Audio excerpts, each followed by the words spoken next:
नमस्कार म्हण. नमस्कार. राम राम.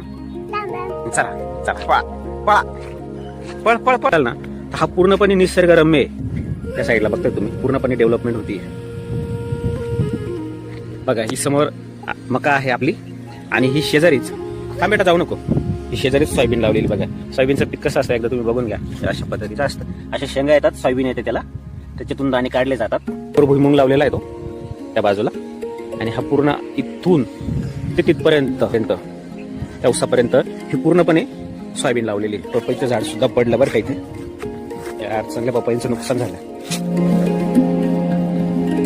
बघा किती छान छान पपया होत्या आणि पिकायला पण आल्या होत्या, पण ते हवेमुळे नुकसान झालं. ते बघा पूर्ण झाडच इथून उखडून पडले. हवा या दिशेने असेल ना, जास्त त्या दिशेने असेल म्हणून ते तिथून डायरेक्ट उखडून पडलं ते.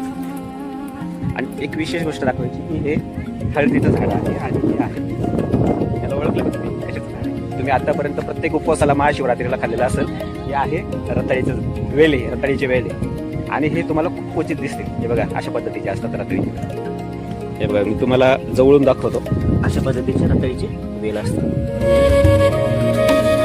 हा लसूण लावलेला आहे आणि सगळं खाण्यापुरतं आहे घरच्या घरी. म्हणजे काय असं खूप विकायचं वगैरे नाहीये, पण हे खाण्यापुरतं असं मस्त छान हिरव्यागार मिरच्या लावलेल्या आहे. पुढे कांदा आहे, लसूण आहे.